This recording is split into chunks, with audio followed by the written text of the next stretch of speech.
Dr. Samuel Chen descended through Zephyria's atmosphere in a diplomatic shuttle that had been designed for species whose idea of peaceful negotiation didn't typically involve active artillery bombardments visible from orbit.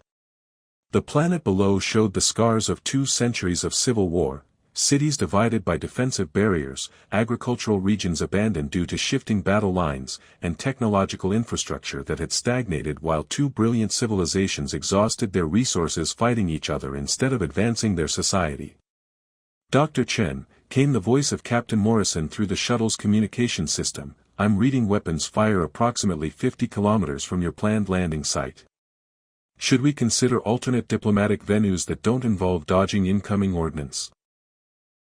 Negative, Captain, Samuel replied, studying readouts that showed the Zephyrian conflict with the detached analysis of someone who had spent 15 years mediating disputes that others considered unsolvable. The fact that they're still fighting each other instead of shooting at us suggests they're willing to allow outside mediation. That's more progress than the last 3 negotiation teams achieved.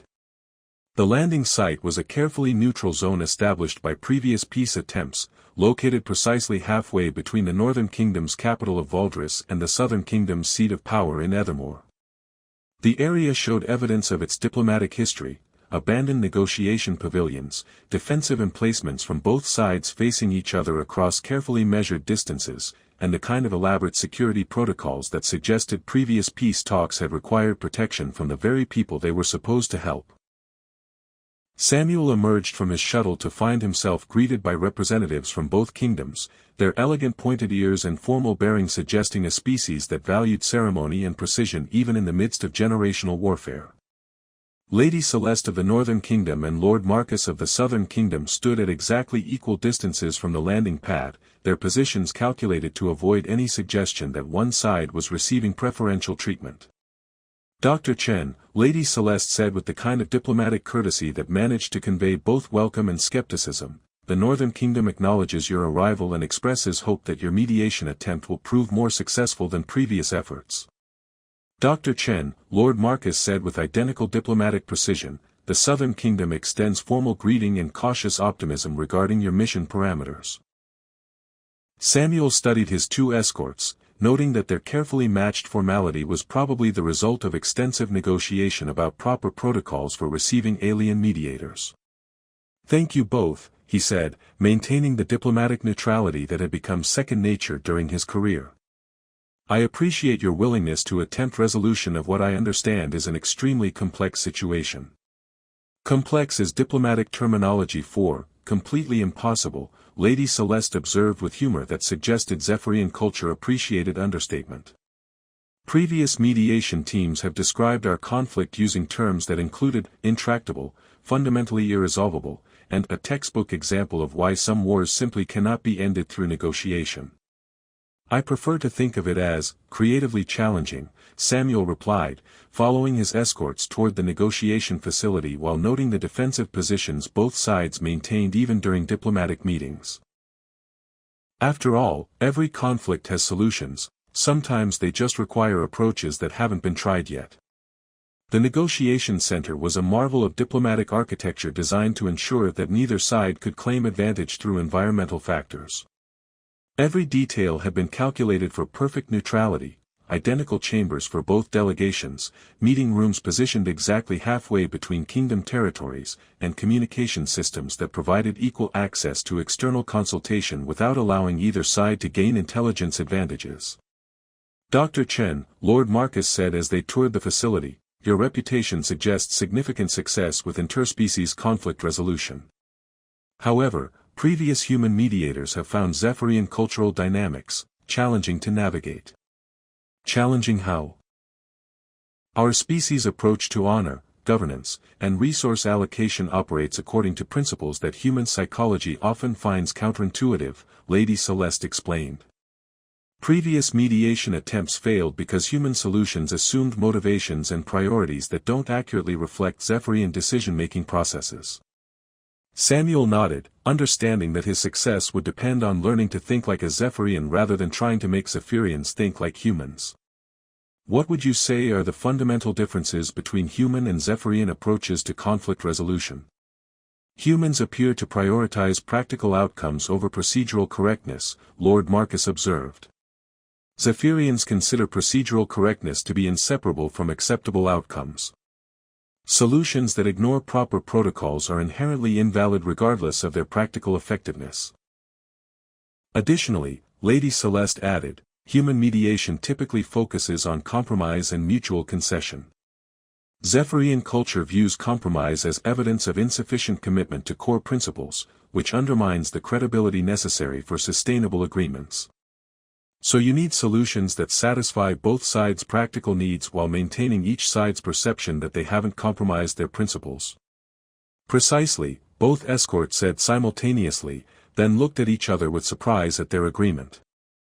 The briefing material Samuel reviewed that evening painted a picture of a conflict that had evolved far beyond its original causes into something approaching cultural mythology. The Northern Kingdom valued tradition, stability, and hierarchical authority as essential to Zephyrian civilization. The Southern Kingdom prioritized innovation, adaptability, and distributed power as keys to cultural advancement. Both philosophies had merit, but 2 centuries of warfare had transformed philosophical differences into existential threats. The interesting thing, Samuel said to his personal log as he analyzed the situation, is that both sides are fighting to preserve Zephyrian civilization. They've just developed incompatible definitions of what that civilization should look like. His research revealed that King Aldrich of the Northern Kingdom and Queen Lyanna of the Southern Kingdom were both intelligent, competent leaders who genuinely cared about their people's welfare.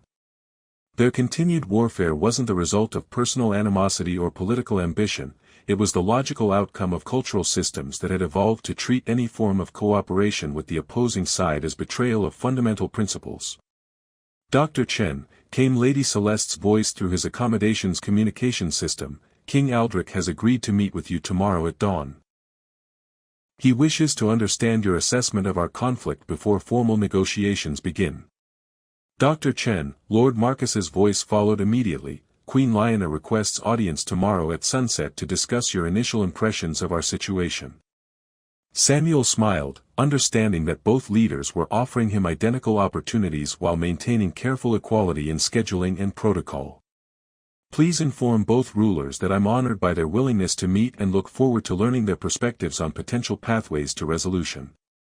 As Zephyria's twin moons rose over the neutral zone, Samuel prepared for what would either be the most successful mediation of his career or the most spectacular failure in diplomatic history. The conflict he'd been asked to resolve wasn't just a political disagreement, it was a fundamental question about the nature of civilization itself. Tomorrow, he said to his log, I find out whether 2 centuries of warfare have created problems that exceed the possibilities of creative problem solving, or whether the solution has been waiting for someone with sufficient outside perspective to recognize it. Outside his window, the lights of both kingdoms glittered in the distance, separated by darkness that represented not just physical space but the psychological barriers that had prevented peace for longer than most civilizations had existed. Somewhere in that darkness was the key to ending a war that had consumed the resources, creativity, and hope of one of the galaxy's most advanced species. Samuel settled into his quarters, understanding that tomorrow would begin either the most important work of his life or the most educational failure of his diplomatic career. Either way, he was committed to discovering whether the impossible was simply another word for solutions that required more creativity than anyone had previously been willing to invest. King Aldrich of the Northern Kingdom received Samuel in a chamber that embodied everything the North valued, ancient stonework that had weathered centuries of conflict, ceremonial displays of historical artifacts that demonstrated continuity with Zephyrian tradition, and furniture arranged according to protocols that emphasized hierarchy, stability, and respect for established authority. The king himself appeared to be in his middle years, with the pointed ears common to his species and bearing that suggested someone accustomed to carrying the weight of difficult decisions. Dr. Chen, King Aldrich said with formal courtesy that managed to convey both welcome and careful assessment, your reputation suggests expertise in resolving conflicts that others consider hopeless. I confess curiosity about whether human perspective can offer insights that have eluded Zephyrian analysis for 2 centuries. Your Majesty, Samuel replied, settling into his chair with the respectful attention of someone who understood the importance of proper protocol, my experience suggests that sometimes conflicts persist not because solutions don't exist, but because the people involved are too close to the situation to recognize possibilities that might be obvious to outside observers. An interesting hypothesis, the king agreed. Tell me, Dr. Chen, what do you see when you observe our conflict from your external perspective? Samuel had spent hours preparing for this question, understanding that his answer would determine whether King Aldrich would view him as a potential mediator or another naive alien who didn't understand Zephyrian complexity. I see two civilizations that have developed different but complementary approaches to the same fundamental goals: prosperity, security, cultural advancement, and protection of their people's welfare. King Aldrich's expression shifted from polite attention to genuine interest. Complementary how? The Northern Kingdom has developed expertise in long-term planning, institutional stability, and preservation of cultural knowledge that ensures continuity across generations, Samuel explained. The Southern Kingdom has developed capabilities in innovation, adaptability, and distributed problem-solving that allows rapid response to changing circumstances. Both approaches are essential to civilizational success, but neither is sufficient alone. You suggest that our philosophical differences represent strengths rather than incompatibilities? I suggest that your philosophical differences represent different aspects of the same civilizational requirements, Samuel corrected gently.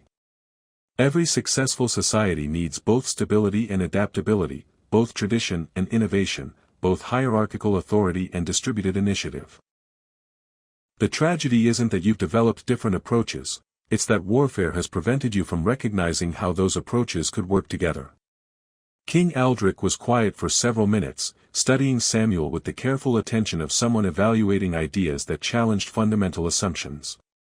Dr. Chen, if you're correct about complementary strengths, why has every previous attempt at cooperation resulted in increased conflict rather than enhanced effectiveness?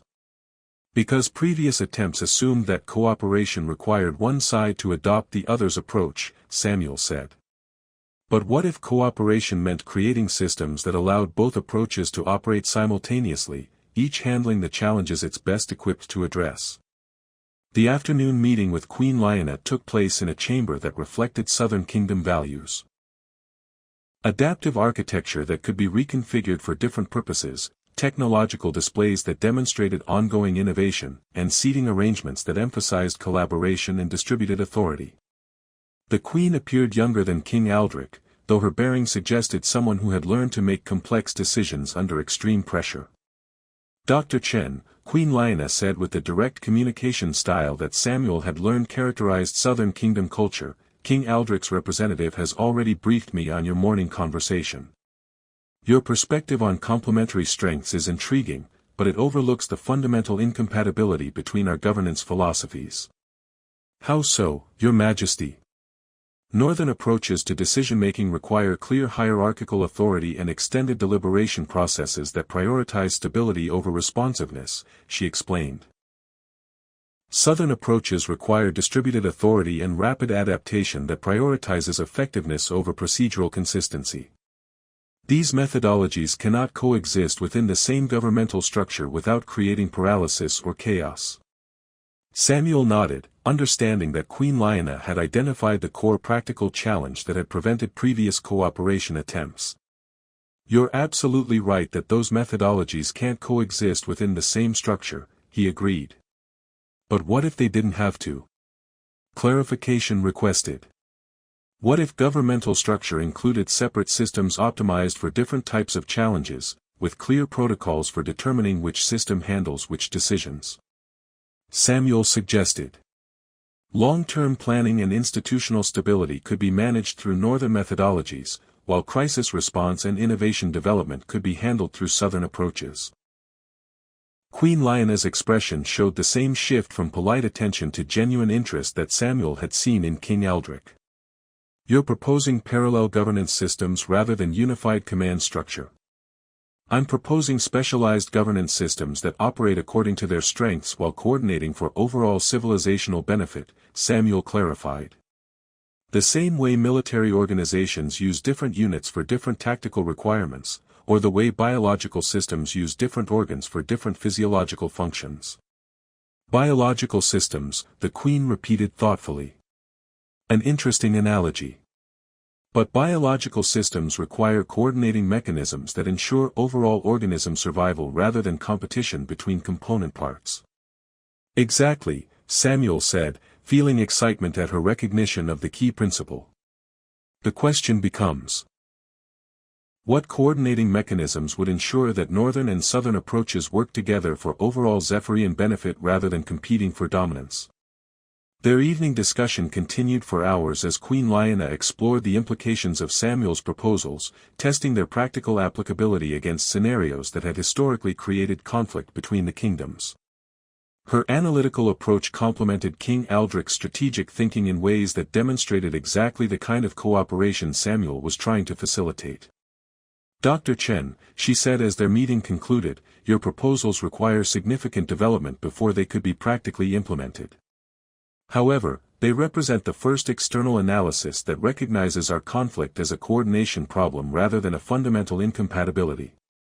That's exactly what I believe it is, Your Majesty.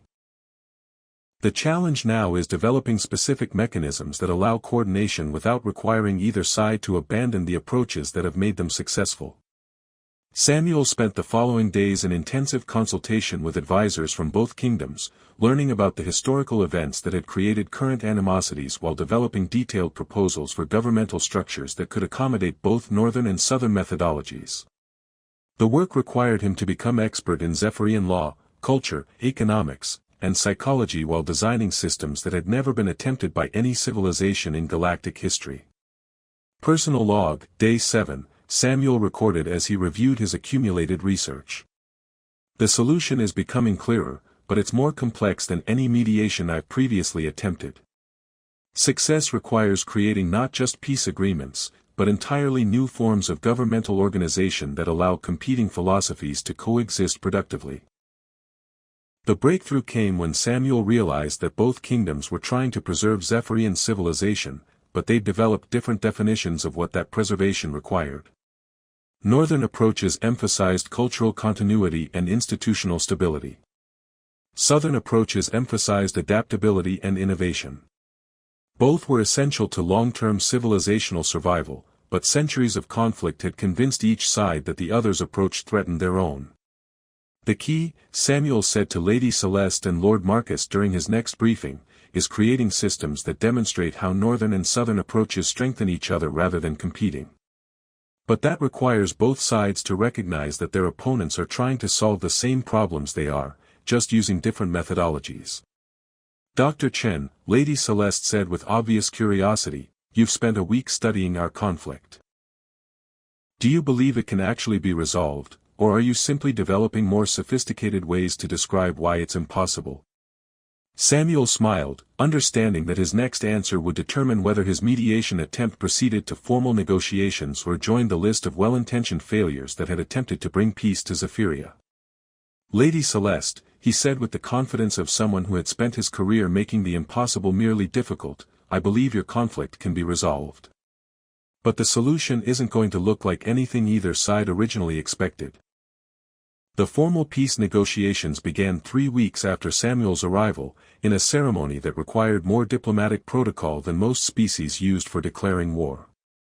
Representatives from both kingdoms assembled in the neutral zone with the kind of elaborate procedural precision that suggested Zephyrians could organize complex cooperation when they agreed on objectives, even if those objectives involved maintaining perfect equality during attempts to end their mutual destruction.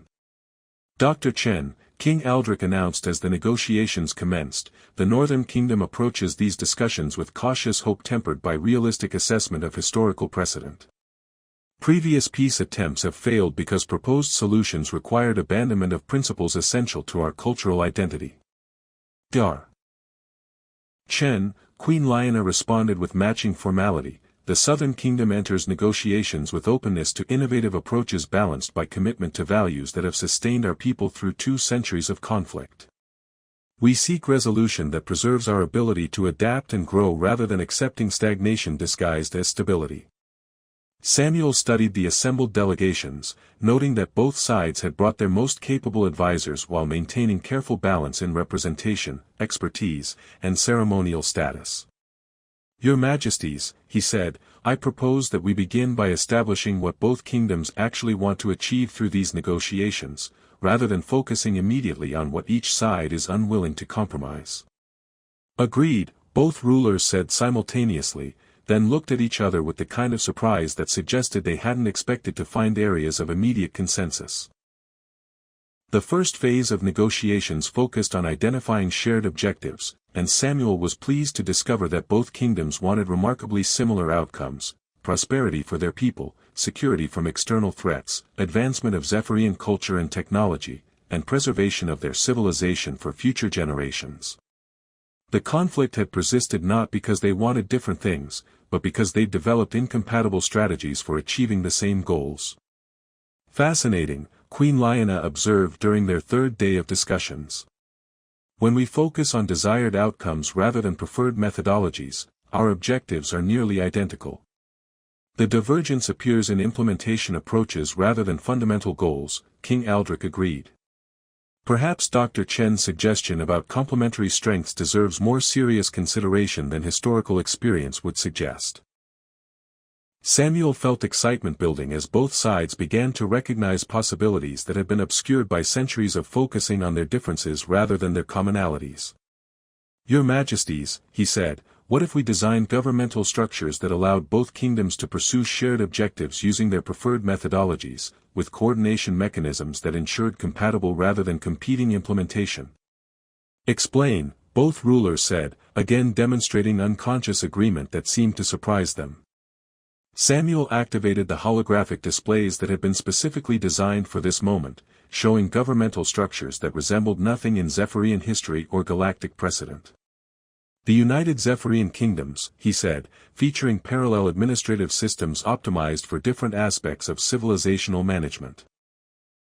The display showed a governmental framework that included northern-administered systems for long-term planning, cultural preservation, institutional stability, and external relations, alongside southern-administered systems for innovation development, crisis response, resource optimization, and social adaptation. Coordination between systems would be managed through rotating joint councils and shared oversight of projects that required both stability and adaptability. Dr. Chen, King Aldrich said, studying the proposals with obvious interest, this structure assumes that northern and southern approaches can be applied to different aspects of governance without creating conflicting policies or duplicated authorities. That's correct, Your Majesty. The key is recognizing that different challenges require different solutions, and different solutions require different approaches. Long-term planning benefits from northern methodologies, while crisis response benefits from southern approaches. Rather than competing for overall control, each system handles the challenges it's best equipped to address. But what happens when northern planning conflicts with southern adaptation requirements? Queen Lyanna asked. Or when southern innovations threaten northern stability priorities? Those conflicts are resolved through the coordination mechanisms, Samuel explained, highlighting the joint councils and shared oversight structures. But more importantly, they're prevented through initial system design that ensures northern planning incorporates southern adaptability requirements, and southern innovations consider northern stability needs. The negotiations continued for weeks as both sides explored the practical implications of Samuel's proposals, testing them against historical scenarios and potential future challenges.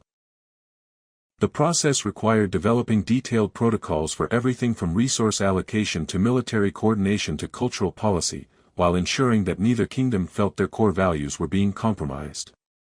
Dr. Chen, Lady Celeste said during one particularly complex session about technological development coordination, your proposals require both sides to trust that the other will operate in good faith according to agreed protocols. 2 centuries of warfare have not created optimal conditions for such trust. That's why the system includes verification mechanisms and graduated implementation, Samuel replied. Trust isn't required at the beginning, it develops through successful cooperation on smaller projects that demonstrate mutual benefit before progressing to larger collaborative efforts. The breakthrough came when Queen Lyanna and King Aldrich began working together to refine Samuel's proposals, their different perspectives creating solutions that neither could have developed alone. Their collaboration during negotiations demonstrated exactly the kind of productive cooperation that the peace agreement was designed to institutionalize. Remarkable, King Aldrich observed as they resolved a particularly complex issue about judicial system coordination. Your approach to precedent analysis provides insights that our traditional methodologies missed. Your systematic evaluation process identified implementation challenges that our adaptive approaches overlooked, Queen Liana replied. Dr. Chen's framework allows us to combine our strengths rather than having them cancel each other out. Samuel watched the two leaders work together with growing satisfaction, understanding that they were experiencing firsthand the benefits of cooperation that his governmental proposals were designed to facilitate. Their personal collaboration was becoming the foundation for the institutional cooperation that would end their civilization's longest war. Your Majesties, he said as they approached the final phases of negotiation, you've demonstrated that northern and southern approaches aren't incompatible, they're complementary. The question now is whether you're willing to formalize that cooperation through the governmental structures we've developed. Both rulers looked at each other across the negotiation table, and Samuel could see the moment when 2 centuries of conditioning about mutual antagonism gave way to recognition of mutual benefit. Dar. Chen, King Aldrich said formally, the Northern Kingdom is prepared to accept the proposed United Zephyrian Kingdoms framework, contingent upon successful implementation of the verification and coordination protocols we've established. Dr. Chen, Queen Liana said with matching formality, the Southern Kingdom agrees to the framework implementation with the understanding that success will be measured by enhanced prosperity, security, and cultural advancement for all Zephyrian people. Then, Samuel said, feeling the weight of history settling around their negotiation table, let's begin the process of ending the longest war in this sector of the galaxy. The peace agreement they signed that day was more than just a treaty, it was a blueprint for transformation that would make the United Zephyrian Kingdom stronger, more prosperous, and more culturally advanced than either kingdom could have achieved through continued conflict. Samuel's success wasn't just in ending a war. It was in creating the framework for a civilization that could achieve its full potential through cooperation rather than competition. As representatives from both kingdoms celebrated the agreement that would reshape their world, Samuel understood that he had accomplished something beyond his expectations, not just peace, but the foundation for a renaissance that would make Zephyria a model for civilizational achievement throughout the galaxy. The celebration feast following the signing of the Peace of Zephyria was approaching its 3rd hour when King Aldrich rose from his place at the high table, silencing the assembled dignitaries with a gesture that carried both ceremonial gravity and obvious personal significance. Samuel, seated between Lady Celeste and Lord Marcus in the position of honor reserved for distinguished guests, felt a flutter of anticipation mixed with the satisfaction of having successfully concluded the most complex mediation of his career.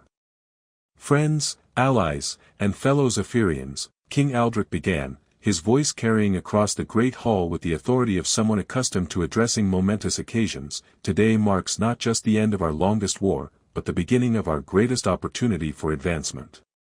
Dr. Samuel Chen has given us more than peace, he has given us the framework for becoming the civilization we were always meant to be. Queen Liana rose to join the king, their appearance together at the center of the celebration serving as a powerful symbol of the cooperation they had committed to build. Dr. Chen's contribution to our people cannot be measured in conventional terms, she continued. His insight, patience, and creative problem-solving have accomplished what 2 centuries of our own efforts could not achieve. Samuel felt a growing sense of anticipation as both rulers turned toward him with expressions that suggested their formal remarks were building toward something significant. Around the hall, representatives from both kingdoms watched with obvious expectation, as if they were aware of announcements that he had not been prepared for. Dr. Chen, King Aldrich said, his voice now carrying the formal tone reserved for matters of state, your service to our people has earned you recognition that transcends the appreciation typically offered to visiting mediators. The northern and southern kingdoms, acting in unprecedented unanimity, wish to offer you a reward commensurate with the magnitude of your contribution to our civilization. Your Majesties, Samuel replied, rising to acknowledge their words while wondering what form of recognition could possibly match the diplomatic hyperbole that preceded it. Helping to end your conflict has been the most rewarding work of my career. The opportunity to contribute to peace between your peoples is honor enough for any diplomat. Nevertheless, Queen Lioness said with a smile that suggested she found his modesty both appropriate and inadequate to the situation, we believe our offer will provide you with opportunities for continued contribution that exceed even your expectations. King Aldrich gestured toward an ornate scroll that had been placed on the ceremonial podium, its elaborate seals and formal presentation suggesting documentation of extraordinary significance. Dar.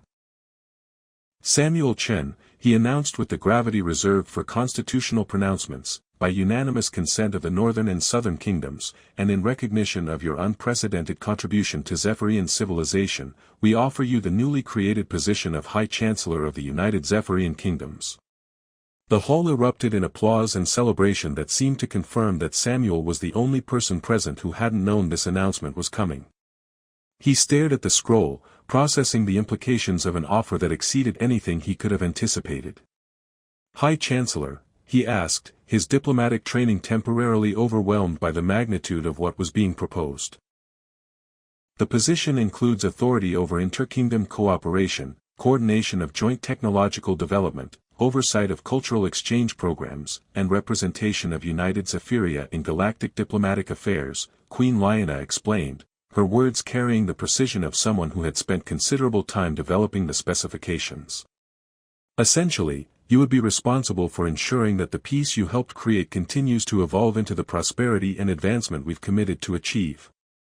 Your Majesties, Samuel said, understanding that he was being offered not just recognition but a fundamental change in his life's direction, I'm honored beyond words by your confidence in me. But accepting such a position would mean abandoning my work as a galactic mediator to become a permanent resident of Zephyria. Precisely, King Aldrich agreed with obvious satisfaction. Dar. Chen, your contributions to our civilization have demonstrated that some achievements transcend individual career considerations. We're offering you the opportunity to build something unprecedented, a partnership between human and Zephyrian approaches to governance that could serve as a model for interspecies cooperation throughout the galaxy. Samuel looked around the hall, seeing faces that reflected genuine enthusiasm for his permanent inclusion in Zephyrian society.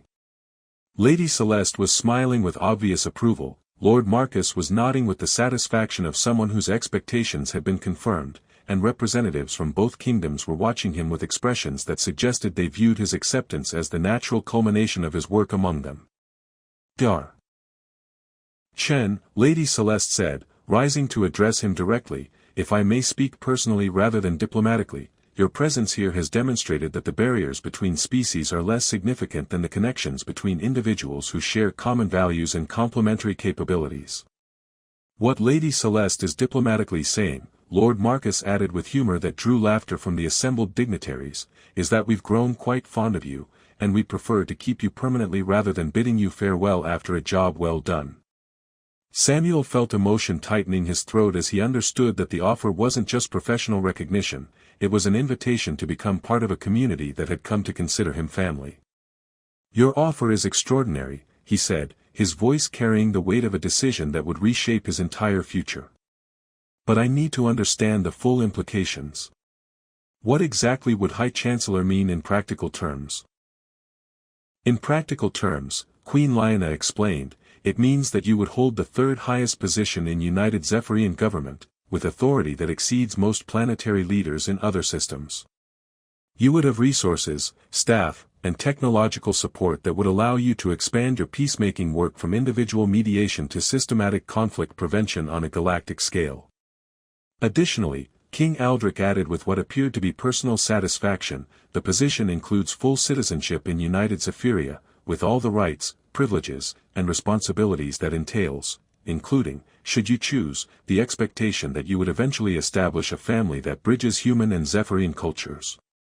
The implications of that last statement settled over Samuel with the weight of possibility he hadn't considered. The offer wasn't just about professional advancement, it was about becoming part of Zephyrian society in the most complete sense possible. Your Majesties, Samuel said, looking at the scroll that represented a future he'd never imagined, may I have time to consider your offer? This represents a fundamental change in my life's direction that deserves careful thought. Of course, both rulers agreed. Though I should mention, Queen Lyanna added with obvious amusement, that we've already begun construction of the Chancellor's residence, and Lady Celeste has volunteered to serve as your cultural liaison during the transition period. Samuel looked at Lady Celeste, who was blushing with the kind of obvious personal interest that suggested the Zephyrian approach to interspecies diplomacy included considerations that hadn't been covered in his professional training. Cultural liaison, he asked, understanding that the evening's surprises were apparently not yet complete. Someone has to ensure that you learn to navigate Zephyrian social customs without committing inadvertent diplomatic incidents, Lady Celeste said with humor that didn't quite mask what appeared to be genuine affection. Though I should warn you that prolonged cultural liaison duties often lead to permanent partnerships between the participants. The hall erupted in laughter and applause that confirmed Samuel's growing suspicion that his colleagues had been planning more than just professional recognition. He was being offered not just a job, but integration into Zephyrian society that included personal as well as professional possibilities. Well, Samuel said, looking around the hall filled with people who had become more than diplomatic partners over the past months of negotiation, I suppose there are worse fates than spending the rest of my life working to spread peace throughout the galaxy while learning to navigate the social customs of a civilization that's just figured out how to make cooperation more effective than conflict. Is that acceptance? King Aldrich asked with obvious hope. Samuel looked at the scroll, at Lady Celeste's encouraging smile, at the faces of people who had come to mean more to him than he'd expected when he'd arrived as just another mediator attempting to solve an impossible problem. Your Majesties, he said, feeling certainty settle over him like comfortable clothing, it would be my honor to serve as High Chancellor of the United Zephyrian Kingdoms. The celebration that followed lasted until dawn, as Samuel found himself surrounded by colleagues who had become friends, by friends who were becoming family, and by the understanding that sometimes the greatest rewards come not from completing a mission, but from discovering that the mission was just the beginning of something much more significant. 1 year later, High Chancellor Samuel Chen stood in the council chamber of United Zephyria beside his wife, Lady Celeste Chen, as they prepared to welcome their first class of students to the Interspecies Diplomatic Academy. Their partnership, both personal and professional, had become the foundation for a center of learning that attracted beings from throughout the galaxy who wanted to study the principles that had ended the Zephyrian Civil War. Ready to change the galaxy? Celeste asked, her hand finding his as they watched their students arrive from dozens of different worlds. Ready to give it our best attempt, Samuel replied, understanding that his reward for ending one war had been the opportunity to prevent countless others, while his personal reward had been finding a partner whose dedication to peace matched his own and a civilization that had valued his contributions enough to make him one of their own. After all, some rewards were worth more than recognition, they were worth building a life around.